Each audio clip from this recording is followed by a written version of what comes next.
العالمين والصلاة والسلام على سيد الأنبياء والمرسلين وعلى آله وأصحابه أجمعين ومن تبعهم بإحسان إلى يوم الدين. أما بعد، قال الله تبارك وتعالى في القرآن العظيم: قل للمؤمنين يغضوا من أبصارهم ويحفظوا فروجهم ذلك أزكى لهم إن الله خبير بما يصنعون.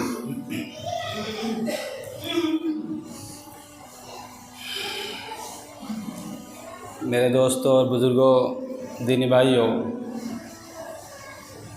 گفتگو یہ چل رہی تھی کہ اللہ تبارک و تعالیٰ کا یہ وعدہ ہے مسلمانوں سے کہ اگر تم اللہ کی دی ہوئی نعمتوں پر اس کا شکر ادا کرو گے، یعنی ان نعمتوں کو اللہ کی مرضی کے مطابق استعمال کرو اور نافرمانیوں کے جگہ پر استعمال نہیں کرو گے، تو اللہ تعالیٰ نعمتوں کو بڑھائیں گے، ترقی عطا فرمائیں گے۔ جو دوسری بات ارشاد فرمائی ہے لئن شکرتم لازیدنکم، یہ پہلی بات تھی۔ ولئن کفرتم، اور اگر ناشکری کرو گے تو اللہ نے یہ نہیں فرمایا کہ ہم نعمتیں چھین لیں گے، یہ نہیں فرمایا۔ ان عذابی لشدید، پھر پکڑ آ جائے گی۔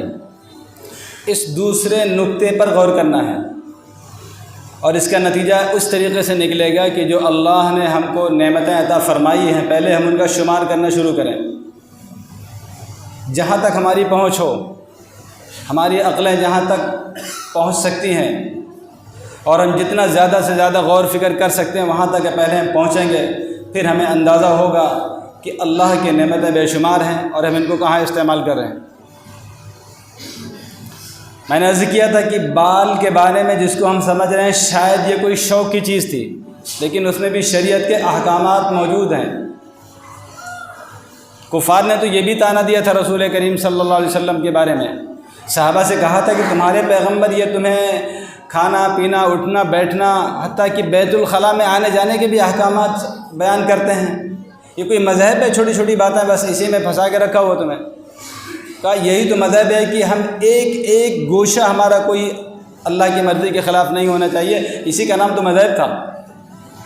ایک واحد امت ہے، یہ واحد جو روئے زمین پر موجود ہے، جس کے پاس اس کے نبی کے ایک ایک فرمان محفوظ ہیں اس کے پاس، اور ایک ایک فرمان موجود بھی ہیں۔ زندگی کے کسی بھی موقع پر ہم کسی طرح آزاد نہیں ہیں، ہر لمحے کے اندر ہر موقع میں شریعت کے احکام موجود ہیں اور ہم اس کے پابند ہیں۔ اسی کا نام اسلام ہے اور اسی کا نام مسلمان ہے۔ لفظ اسلام جو عربی کا لفظ ہے، اس کے معنی ہی ہیں اللہ کے فرمان کے سامنے اپنی گردن کو جھکا دینا، اسی کا مطلب یہ اسلام۔ اور اللہ کے فرمان ہماری پوری زندگی کے ساتھ جڑے ہوئے ہیں، پیدا ہونے کے ساتھ ہی شروع ہوتے ہیں اور ہمارے انتقال کے بعد کفن اور دفن تک شامل ہیں۔ پھر اس کے بعد ہمارا کام ختم، پھر ہمارے اعمال بولیں گے وہاں پر جا کر کے، ہمارے اعمال جو ہم کر کے گئے، پھر اب وہ ان کا دور شروع ہو جائے گا۔ اب ہمارے جو کرنے کا اور عمل کا وقت تھا وہ ختم ہو گیا ہے، اس کے نتیجے شروع ہوں گے وہاں سے۔ تو ہم کہیں پر بھی آزاد نہیں ہیں۔ تو بال سے لے کر کے پیر کے ناخن تک احکامات ہیں شریعت کے۔ تو تھوڑی سی گفتگو ہوئی تھی کہ بال کے کیا احکامات ہیں، پھر اللہ نے جو ہمیں عقل دماغ دیا ہے، اگر نہ ہوتا تو ہماری کیا حالت بنتی، اور جب اللہ نے دیا ہے تو اس کے اندر توحید کو اور اس کے اندر اللہ کی عظمت کو غور کیا کر کے اس کو یہ غذا اور خوراک دی جائے اس کو، عقل و دماغ کے۔ پھر اس کے بعد میں نے عرض کیا تھا آنکھوں کے بارے میں، بڑے لمبے چوڑے بہت مفصل احکامات ہیں، بلکہ جو معاشرے کے اندر گناہ ہو رہے ہیں، ہمارے گناہ جو بے حیائی پھیلی ہوئی ہے، ان کا سب سے بڑا محرک اعظم وہ آنکھیں ہیں، ہماری نظریں ہیں۔ اور حدیث پاک ہے، میں نے پہلے بھی عرض کیا تھا، النظر سہام مسموم من سہام ابلیس، سہام مسموم من سہام ابلیس، کہ نظر ابلیس کے زہر آلود تیروں میں سے ایک تیر ہے۔ اس کو جب ہم استعمال کریں گے دوسرے کے خلاف اور زخمی ہمارا دل خود ہو رہا ہوگا۔ آنکھوں کا معاملہ ہے۔ آنکھوں کے بعد نمبر آتا ہے ہمارے کانوں کا۔ کان کے بارے میں بھی تفصیلات ہیں۔ ظاہر سی بات ہے، کان بھی ایک بہت بڑی نعمت ہے۔ جو لوگ کان سے اور سماعت سے محروم ہو گئے ہیں، یہ ان کو دیکھ کر کے اندازہ ہوگا کہ ایک ایسی بڑی نعمت تھی جس کی ہم ناقدری کر رہے ہیں۔ ہو کیا رہا ہے، ہمارے یہ کان پوری طرح آزاد ہیں۔ آزاد تو چھوڑ دیجئے، اس سے بھی آگے جانے کے بعد یہ غلط چیزوں کے عادی بن چکے ہیں، اور اگر کوئی بچنا چاہے تو ہمارے اڑوس پڑوس کے لوگ جو ہیں وہ زبردستی کانوں میں یہ بری آوازیں ڈالنے کی بھی کوشش کر رہے ہیں۔ حضور اکرم صلی اللہ علیہ وسلم نے منع فرمایا ہے گانے بجانے کی چیزوں سے۔ آپ نے فرمایا کہ اگر کوئی بندہ مر جائے اور اس کے پاس گانے بجانے کے آلات ہوں، اب تک ایک ہی آلہ ہو گیا، سارے کام وہی کرتا ہے، پہلے زمانے میں باقاعدہ آلات ہوا کرتے تھے، گانے بجانے کی جو وہ باندیاں ہوا کرتی تھیں اور جو بجانے کے آلات تھے وہ اس زمانے میں ہر دور کے حساب سے بدلتے رہتے ہیں، وہ تھے۔ فرمایا کہ جو گانے بجانے کے آلات چھوڑ کر کے جا رہا ہو، گانے بجانے کے ساز و سامان ہو، اس کے اوپر نماز جنازہ مت پڑھو۔ یہ قوم میں فتنہ پرور لوگ ہیں، ان کو عبرت بنا دو۔ یعنی مسلمان ہونے کے باوجود بھی انہیں اس بڑی نعمت سے محروم کر کے یوں ہی دفن کرنا بھی گوارا نہیں ان کے لیے تھا، یعنی ان کو یوں ہی گڈھے میں بند کر دو، دفن مت کرو انہیں۔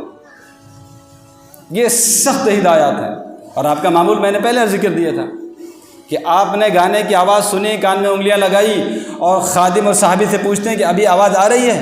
انہوں نے کہا حضرت اب آنا بند ہو گئی، تب آپ نے انگلیاں باہر نکالی۔ عبداللہ بن عباس رضی اللہ عنہ فرماتے ہیں سفر پہ جا رہے ہیں، انہوں نے بھی گانے کی آواز سنی، انگلیاں کانوں میں لگائی، اس کے بعد فرمایا اپنے شاگردوں سے کہ یہی معمول تھا نبی پاک صلی اللہ علیہ وسلم کا، جب بھی گانے کی آواز سنتے کانوں میں انگلیاں لگا لیتے تھے۔ اس کے مقابلے میں ہمارا مسلمان بھولا بھالا کیا کر رہا ہے وہ آپ خوب جانتے ہیں، آپ اچھی طرح جانتے ہیں۔ باپ بڑے بھولے پن سے کہتا ہے بیٹا نہیں مانتے ہیں۔ میں ایک غلط فہمی بھی دور کر دوں ساتھ میں، شادی بیاہ ایک شریعت کا فرمان ہے، ایک عبادت ہے، اللہ کا حکم ہے نا یہ، اور سنت فطرت میں ہے۔ آدم علیہ السلام سے لے کر آخری نبی حضرت محمد مصطفیٰ صلی اللہ علیہ وسلم تک ہر نبی نے نکاح فرمایا ہے، بے نکاح کا کوئی نبی نہیں تھا، پہلے اس بات کو دھیان سے دیں۔ اور اس کے پورے آداب ہیں، نکاح کب ہونا ہے، کیسے ہونا ہے، کتنا ہونا ہے، پھر آگے حالات بگڑ جائیں تو کیا کرنا ہے، سارے احکامات شریعت کے اندر موجود ہیں۔ لیکن پچھلے انبیاء کی ساری تعلیمات تو سامنے نہیں ہیں، لیکن یہ بات ضرور ہے کہ سب نے نکاح کیا، بغیر نکاح کا کوئی نبی دنیا میں نہیں ہے۔ تو نکاح ایک بڑی سنت ہے، شریعت کا حکم ہے، اور ایک شریعت کا قانون اور عبادت ہے۔ وہ غلط فہمی کیا پیدا ہو رہی ہے، بعض کم پڑھے لکھے سادے اور بھولے بھالے لوگ ہیں جنہیں یہ بھی پتہ نہیں کہ شریعت ایک شادی شریعت کا حکم ہے یا ہماری زندگی کا ایک شوق ہے، یا شریعت کا کام اتنا ہی ہے کہ قاضی صاحب آئیں گے اور لڑکی لڑکے کا جو ایجاب و قبول کرا کے نکاح پڑھا دیں گے، باقی اور ہم کچھ بھی کریں اس میں ہم آزاد ہیں، شاید یہ سمجھا ہوا ہے۔ پھر جب اس میں کچھ نمازی اور حاجی پرہیزگار لوگ ایسی مجلسوں میں جانے سے پرہیز کرتے ہیں تو یہ کہا جاتا ہے کہ گھر میں بیٹھے ہو اور آس پاس یہ چوڑی والے اور یہ ٹھیلے والے گانے بجانے کرتے رہتے ہیں تو گھر کا کھانا تو کھا لیتے ہو، اگر کسی شادی میں بچ گیا تو کیوں نہیں کھاتے ہو؟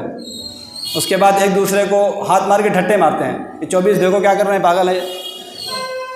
یہ فارمولہ بتایا جا رہا ہم کو، یہ منطق سمجھائی جا رہی ہے، بھائی گانا بجانا تو ہر جگہ ہو رہا ہے، کھانا ہی پینا چھوڑ دو۔ پھر اس مجلس میں یہ 24 کھانا کیوں نہیں کھاتے ہیں؟ حرام کی کمائی ہو گئی ہے، گانا بجانے سے کھانا حرام ہو گیا ہے۔ جناب معاملہ یہ نہیں تھا، ایک شریعت تھی مقدس ہماری، جو اللہ کے نبی کا فرمان تھا، تیرے کارڈ پر بھی لکھا ہوا ہے نکاح مسنون میں آپ کی دعوت ہے۔ اس نکاح مسنون پر تو نے جو غلاظت بھری ہوئی ہے، اس نکاح مسنون کو جو تو نے تباہ کیا ان گانے بجانوں کے ذریعے سے، وہ مجلس حرام ہے، اس مجلس میں شرکت حرام ہے، ورنہ کھانا تو گھر میں بھی منگوایا جا سکتا تھا۔ ہم کہہ سکتے ہیں کہ صاحب وہاں بھیج دی، گھر بھیج دیجیے انہیں، تو وہاں ہم نہیں کھا پائیں گے۔ نہیں، یہ جو تو نے پورا انتظام کیا ہے اس کا تو ذمہ دار ہے، تو مسئلہ اس بات کا ہے۔ چوڑی والا بجا رہا، گھر میں ہم کھانا کھا رہے ہیں، وہ ذمہ دار وہ ہے، اس کو میں نے نہیں بلایا۔ اس کو یہ آئس کریم والا گانے بجانے کر کے جا رہا ہوں، گھر میں کھانا کھا رہا ہے، تو میں نے نہیں بلایا اس کو، اس شریعت کے نام پہ کھڑا ہوا نہیں ہے باہر۔ وہ تو نے اللہ کے نبی کی، قرآن کی، شریعت کے اور اسلام کے نام پر لوگوں کی بھیڑ لگائی ہے، کبھی تو نکاح مسنون کا نام دیا، کبھی نکاح ولیمے کا نام دے کر کے لوگوں کو بلاتا ہے، پھر باجے گاجے کراتا ہے، کہتا ہے 24 کو کیا ہو گیا؟ 24 چاہتا ہے کہ شریعت کی جو مقدس صورت ہے وہ برباد نہ ہو، جو شریعت کی صحیح شکل ہے امت کے نہیں، غیر امت جو مسلمان ہیں ان کے سامنے پیش تو کر۔ چہرہ تو دکھاؤ اپنا، اس قابل بناؤ تو کہ ہم بھی کھڑے ہو کر کے کہہ سکیں۔ وہ بھی کہتا ہے کہ تو بھی ناچتا ہے ہم بھی ناچتے ہیں، یہ کون سا اسلام ہے؟ تمہارا بھی دھرم ہمارے بھی ایک دھرم ہے، سارے دھرم برابر ہیں۔ پھر اس بات کے نعرے لگ رہے ہیں، نعرے اسی لیے لگ رہے ہیں نا کہ جو وہ کر رہے ہیں وہی ہم نے شروع کر دیا، مذہب کیا ہوا پھر؟ تو یہ بچکانہ حرکت نہ کی جائے۔ شریعت کے احکامات شریعت کے ہیں، شادی والے نے سنت کے نام پر لوگوں کو بلایا ہے، اس میں یہ غلاظت نہ ڈالی جائے۔ مسئلہ اس بات کا اس لیے نہیں کہ کھانے کی آواز گانے کی آواز کھانے میں گئی اور کھانا گانا دونوں آرام ہو گئے، مسئلہ اس بات کا نہیں تھا۔ مطلب شریعت کے نام پر بھیڑ اکٹھا ہوئی تھی، سنت کے نام پر ہوئی تھی۔ اللہ کے نبی نے جو فرمان کیا، آپ نے جس طریقے سے نکاح کیا ہے اس کو زندہ رکھو۔ یہ سنت مر رہی ہے ہماری، اور مردہ سنت کو زندہ کرنا 100 شہیدوں کے برابر ثواب ہے۔ یعنی جو سنت مر رہی ہو اس کو زندہ کیا جائے، اس کے اندر اپنی صلاحیتوں کو لگایا جائے، اپنے آپ کو تھکایا جائے۔ تو مسئلہ یہ تھا، اس میں دھوکہ کھانے کی ضرورت نہیں ہے۔ اور کہیں سے گانے کی آواز آتی ہے، اور اگر کوئی گھر میں کوئی گانا بجا رہا اور کھانا کھا رہا، اس کا ذمہ دار وہ ہے نا۔ ہم نے کب کہا ہے کہ اس نے کوئی عبادت کر رہا ہو، یا کس مفتی نے کہہ دیا کہ وہ اچھا کر رہا ہے؟ کس نے کہا ہے؟ لیکن شادی میں جو تو نے بلایا تم اس کے ذمہ دار ہو۔ اللہ ہم سب کی حفاظت فرمائے۔ تو حضور صلی اللہ علیہ وسلم نے سخت وعید فرمائی ہے کہ اگر کوئی گانا بجانا چھوڑ کر کے جاتا ہے، ایسے حالات اس کی نماز جنازہ مت پڑھو۔ ایک موقع پر آپ نے ارشاد فرمایا کہ جو لوگ دنیا میں گانے بجانے اور اس کے سننے کے عادی ہیں اور بغیر توبہ کے اسی حال میں مر گئے، تو کل قیامت کے دن سیسا پگھلا کر ان کے کانوں میں ڈال دیا جائے گا۔ سیسا ایک دھات ہوتی ہے، اس میں سونا چاندی اور یہ تانبا اور پیتل تمام چیزیں ملا کر کے بنائی جاتی ہیں، یعنی دنیا میں سب سے طاقتور چیز مانی جاتی ہے۔ سیسا پلائی ہوئی دیوار جو ہم کہتے ہیں، شیشہ، یہ گلاس یہ نہیں، وہ سیسا الگ چیز ہے، بہت ساری دھاتیں مل کر کے بنتی ہے۔ کہا پگھلا کر کے کانوں میں ڈال دیا جائے گا، یہ عذاب ہوگا کہ تم دنیا میں اپنی منمانی کیا کرتے تھے اور سنتے تھے، اب یہ کان تمہارے کام کے نہیں رہے۔ ایک تو کان بند، اوپر سے یہ پگھلا ہوا گرم سیسا ڈال دیا جائے گا، اور وہ ڈال کر کے وہ ہمیشہ کے لیے وہ بند نہیں کر دیا جائے گا۔ یہ اللہ کے یہاں یہ عذاب کا طریقہ ہے کہ وہ بار بار ہوتا رہتا ہے۔ یعنی جہنم میں عذاب کی ایک شکل یہ بھی ہوگی، کان میں سیسا پلا کر کے ڈالو، پھر اس کو نکالا جائے گا، پھر دوبارہ اس کو پلایا جائے گا، اسی طریقے سے یہ عذاب ہوتا رہے گا۔ ہاں، ہم نے کوئی بھی گناہ کیا ہے، مرنے سے پہلے اللہ نے توبہ کی توفیق عطا فرما دی ہے، پھر اللہ کی ذات بہت کریم ہے، بہت رحیم ہے، اللہ معاف کرنے والا ہے، لیکن اسی جسارت کے ساتھ مر گئے تو معاملہ پھر بہت سنگین ہے، مشکل معاملہ ہے۔ اسی لیے ہمیں اپنے لیے بھی، پوری امت کے لیے دعا خیر کرنی چاہیے۔ تو کانوں کو ایک خاص عادت ہے، ہمارے کابر فرماتے ہیں کہ ان کانوں کو ایک لذت چاہیے۔ اگر لذت آپ اچھی دے دیں گے تو اچھی لذتوں کا عادی بن جائے گا، اور اگر آپ نے بری لذت دے دی تو وہ اس کا بھی عادی بن جائے گا۔ تو مسئلہ صرف یہ ہے کہ یہ ہمارے کان یہ لذت کے عادی ہیں، کوئی نہ کوئی لذت ان کو چاہیے۔ اب یہ ہمیں طے کرنا ہے کہ ہم ان کو اچھی لذت دے رہے ہیں، میٹھی دے رہے ہیں، یا کڑوی لذت دے رہے ہیں۔ لذت تو بہرحال یہ دونوں کو محسوس کرتا ہے، یہ ایمان کی طاقت کے اعتبار سے ہے۔ جب اندر ایمان ہوگا اور ایمان میں کوئی طاقت اور کوئی گرمی ہوگی تو پھر وہ اچھی لذت کو پسند کرے گا، ادھر جائے گا۔ پھر قرآن کریم کی تلاوت کی آواز ہے، اور دینی بیانات ہیں، اور نبی کریم صلی اللہ علیہ وسلم کی شان میں پڑھی جانے والی نعتیں ہیں، اور اللہ کی بڑائی بیان کرنے کے لیے جو حمد پڑھی جاتی ہیں، یعنی شریعت کے جو احکامات ہیں ان کو سننا اور ان کو دیکھنا اور سننا پسند کرنے لگتا ہے۔ یہ ہمارے کان اس بات کے عادی ہونا چاہیے تھے۔ جب ہم نے وہ لذت اس کو چھوڑ دی، وہ دینا بند کر دیا ہے، تو اب یہ گانے بجانے کے عادی ہو گئے ہمارے کان۔ اب یہ عادت تو پھیلتی جا رہی ہے، عام ہوتی جا رہی ہے، اس سے بہت زیادہ بچنے کی ضرورت ہے۔ اور اب سفر میں اور حضر میں، اب تو جیسے جیسے دنیا ترقی کر رہی ہے، موت کے وسائل جو خطرے کی چیزیں وہ بھی ساتھ ساتھ بڑھ رہی ہیں ہمارے۔ کون ایکسیڈنٹ کا شکار ہو گیا، کوئی گھر میں الیکٹرک شارٹ سے کوئی انتقال کر جاتا ہے، اور ہارٹ کا معاملہ، دل کے جو معاملات ہیں وہ ایک روزمرہ کی چیزیں بنتی جا رہی ہیں۔ تو موت بھی پہلے کے مقابلے میں اب زیادہ ہمارے قریب ہوتی جا رہی ہے۔ عمریں متعین ہیں لیکن خطرات بڑھ چکے ہیں۔ تو جب خطرات بڑھ گئے ہیں اور کسی کی زندگی اور موت کو کچھ پتہ نہیں ہے، تو کم از کم اپنے آپ کو اتنا تیار کرے کہ شاید میری زندگی کا آخری دن ہو، اس آخری دن کو سمجھ کر کے اس میں اللہ کی مرضی کے خلاف کام تو نہ کریں۔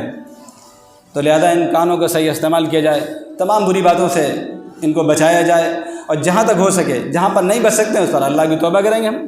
بھئی اب تو ماحول بدل گیا ہے نا، بازاروں کے اندر جائیں گے، گاڑیوں میں، بسوں میں اور ٹرینوں میں سفر کریں گے تو آس پاس کوئی نہ کوئی گانا لے کر کے آپ کو سناتا ہوا مل جائے گا۔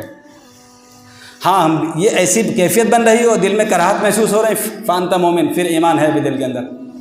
ایک گانے بجانے کی محفل ہو اور دل میں کراہت محسوس ہونے لگ جائے، دل کڑنے لگ جائے، امت کے حال پر اسے رونا آنا شروع ہو جائے، اس کے حالات بدلنے لگے، تو پھر ایمان ہے، اس کا نام ایمان ہے۔ ہاں یہ قرآن لگا ہے تب بھی ٹھیک ہے، گانا بجانا ہو رہا تب بھی ٹھیک ہے، پھر ایمان بہت کمزور ہو چکا ہے، نہ اسے قرآن کی لذت کا پتہ ہے، نہ ان گانوں کی حرمت کا پتہ ہے اس کو۔ یہ بھی ایک مشکل معاملہ ہے۔ جب اچھی چیزیں آئیں تو اس پر دل لذت محسوس کرے، اور بری چیزیں آئیں تو دل کوڑنا شروع ہو جائے، تو یہ ایمان کی ایک بہت بڑی علامت ہے جو نبی کریم صلی اللہ علیہ وسلم نے بتلائی ہے۔ کان کے بعد ہماری زبان کا نمبر آتا ہے کہ اللہ نے جو زبان دی ہے یہ ایک اللہ کی اتنی بڑی نعمت ہے کہ اپنے دل دماغ میں جو خیالات پیدا ہو رہے ہیں اس کو ہم دوسروں سے بتا سکتے ہیں، دین کی باتیں ہم کہہ سکتے ہیں، ہم اپنی دکانداری اور کاروبار اپنا کر سکتے ہیں، سفر حضر میں ہمیں کسی قسم کی دقت نہیں آتی۔ یہ زبان کی جو نعمت اللہ نے عطا فرمائی ہے ایک بہت بڑی نعمت ہے۔ اس کا تقابل جب ان سے کریں گے جن کو اللہ نے زبان نہیں دی ہے، یعنی ان کی زبان میں قوت گویائی نہیں اللہ نے رکھی، وہ بولنے سے محروم ہے، اب آپ کو اندازہ ہوگا کہ کتنی بڑی نعمت سے محروم ہے۔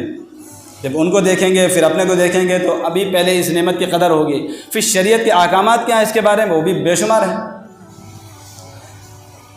جس طریقے سے آنکھ کا معاملہ ہے اسی طریقے سے زبان کا معاملہ بھی ہے۔ جتنی چاہیں نیکیاں آپ سمیٹنا چاہیں سمیٹ سکتے ہو، جتنی چاہیں تلاوت کر لیں، خیر کی بات کر لیں، ذکر کر لیں، تسبیحات پڑھ لیں، درود شریف پڑھ لیں، اور جتنا چاہیں آپ گناہ کر لیں۔ زبان سب کچھ ہے۔ بعض روایت میں آتا ہے حضور اکرم صلی اللہ علیہ وسلم نے ارشاد فرمایا کہ جب صبح ہوتی ہے، صبح ہونے کے بعد پورے جسم کے جو اعضاء ہیں، پیر سے لے کر کے سر تک، وہ سب بڑے ادب کے ساتھ زبان سے کہتے ہیں کہ دیکھو تم ٹھیک رہنا، تم سارا دن ٹھیک رہو گے تو ہم بھی ٹھیک ہیں، پھر ہم تمہارے پیچھے چلتے ہیں۔ اگر زبان تو بگڑ گئی تو پھر ہمارے ہاتھ پیر ساری چیزیں بگڑ جاتی ہیں، کب حادثہ ہو جائے، کب جھگڑا ہو جائے، اور کب دو لوگوں میں اختلافات پیدا ہو جائیں، کب شکوک و شبہات ایک دوسرے کے دل میں ڈال دیا جائے، کب میل پیدا کر دیا جائے، یہ زبان کے سارے کھیل ہیں۔ کیا زبان تم ٹھیک رہو گی تو سب ٹھیک رہیں گے۔ زبان بہت بڑی نعمت ہے۔ ان زبان کے جو بول ہیں یہ اللہ کی مرضی کے مطابق جب استعمال ہونا شروع ہو جائیں گے، انبیاء کرام کی محنت یہی تھی کہ ہماری زبان جھوٹ سے اور غیبت سے اور چغلی سے اور دھوکہ دینے سے اور جھوٹی گواہی دینے سے، ان تمام چیزوں سے بچ جائے۔ اور صبح شام ایک نصیحت فرمائی تھی حضور اکرم صلی اللہ علیہ وسلم نے۔ ایک صحابی نے فرمایا تھا اللہ کے رسول کچھ نصیحت فرما دیں، تو آپ نے فرمایا تھا کہ ہر وقت اپنی زبان کو اللہ کے ذکر سے تر رکھو۔ تر جیسے پانی سے ہم زبانوں کو تر رکھتے ہیں، تھوڑی دیر میں پانی لیتے رہتے ہیں تو زبان میں تری رہتی ہے، تو ہماری جو کیفیت ہوتی ہے وہ ٹھیک ہوتی ہے، ہم مضبوط رہتے ہیں، چلنے پھرنے میں بات کرنے میں دقت نہیں آتی ہے۔ اسی طرح آپ نے فرمایا کہ اب اللہ کے ذکر سے زبان کو تر رکھو۔ ایک حدیث میں یہ فرمایا کہ فَلْيَقُلْ خَيْرًا، بھلی بات کہا کرو، اَوْ لِيَصْمُتْ، یا پھر چپ رہا کرو۔ آپ نے فرمایا کہ اگر کوئی بھلی بات کہنی ہے تو تبھی بولو، ورنہ اگر بھلائی کی باتیں نہ ہوں، فضول باتیں ہوں، تب بھی اپنی زبان کو خاموش رکھو۔ یہ ایک مومن کی شان ہے۔ تو ہمیں چپ رہنا ہے یا خیر کی بات کرنا ہے، اور اگر اللہ نے توفیق دے دی ہے تو ہر وقت اللہ اللہ کرتے رہیں، پھر اس سے بہتر کوئی چیز نہیں۔ اور حدیث پاک میں صاف فرما دیا گیا کہ سب سے افضل ذکر وہ لا الہ الا اللہ، یا اللہ اللہ کرنا ہے۔ اللہ کا نام بہت میٹھا ہے، بہت لذیذ ہے، اور اس کے اندر بڑی برکتیں ہیں، اور دل کے اور ایمان کو جو طاقت اللہ اللہ سے ملتی ہے پھر وہ کوئی اور ورد نہیں ہو سکتا۔ تو ہر وقت اللہ اللہ کرنے کی عادت ڈال لی جائے، پھر وہ عادت پڑھتے پڑھتے یہاں تک پہنچ جاتی کہ آپ سو جائیں گے تب بھی آپ کا دل اللہ اللہ کر رہا ہوگا۔ یہ جب ہم ورد کریں گے تو ایک مقام آتا ہے، مقام کہ انسان کا دل اللہ اللہ کرتے کرتے اتنا عادی ہو جاتا ہے کہ اس کی دھڑکن میں اللہ اللہ شروع ہو جاتا ہے۔ اور یہ ایک سب سے آسان مسئلہ اللہ نے عنایت فرمائی اس امت کو۔ پہلی امتوں میں یہ سہولت نہیں تھی۔ اللہ کے ذکر کے لیے خاص جگہ ہوگی، خاص وقت ہوگا، اور اس کا خاص انداز ہوگا، پھر باوضو ہو، قبلہ رخ ہو، کوئی شرط نہیں ہے۔ اب وضو سے ہیں نہیں ہیں، قبلہ رخ ہے نہیں ہے، بازار میں ہیں، گھر میں ہیں، شور ہے، کسی بھی جگہ پر آپ بیٹھے ہوئے ہیں اور آپ خالی ہیں تو آپ اللہ اللہ کرتے رہیں گے، شریعت نے کوئی پابندی نہیں لگائی ہے۔ اب یہ کہیں گے آدمی ناپاک آدمی، تو یہ تو سوال ہی غلط ہے، حماقت کا سوال ہے کہ آپ ناپاک کیوں ہیں، کیوں؟ ہاں اگر آپ وضو سے نہیں ہیں تو اس پر کوئی پابندی نہیں، بلا وضو بھی آپ اللہ اللہ کر سکتے ہیں۔ وضو سے ہو جائے تو پھر اس کا نور تو بڑھ جائے گا، لیکن بے وضو منع نہیں ہے، آپ کر سکتے ہیں۔ بے غسل ہو تو یہ تو بات ہی ختم ہے، میں نے کہا یہ سوال ہی غلط ہے نا ہمارا کہ ہم ناپاک ہے کیا کریں، گدھے ناپاک کیوں ہے؟ تو انسان کہاں ہوئے؟ گدھا کہنا بھی چھوٹا ہے اس کے لیے، تو پھر کم سے کم وہ اس کے ساتھ مسائل تو نہیں ہے پاکی ناپاکی کے۔ تو زبان کے جو بول ہیں یہ اللہ کی مرضی کے مطابق ہو جائیں، اور جو اللہ نے جن چیزوں سے منع کیا ہے اس سے بچ جائے، اس کی بھی پوری تفصیلات انشاءاللہ عرض کر دی جائے گی۔ تو اس نعمت کی قدر ہوگی، پھر اس میں ترقی ہوگی، پھر اس میں جو طاقت آئے گی، پھر جب ہم دوسروں سے بات کر رہے ہوں گے وہ باتیں ہماری قبول ہوں گی، پھر دوسروں پر اثر انداز ہوں گی۔ ہمارے بدعملی کی وجہ سے ہماری زبانوں میں بھی وہ طاقت ختم ہو گئی ہے، جو اس کی ایک رونق تھی، جو طاقت تھی، جو اس کی تاثیر تھی، وہ ختم ہو گئی ہے۔ اللہ تعالیٰ ہم تمام مسلمانوں کو ان زبان کے بول کو بھی اپنی مرضی کے مطابق کرنے کی توفیق عطا فرمائے۔ وآخر دعوانا الحمدللہ رب العالمین۔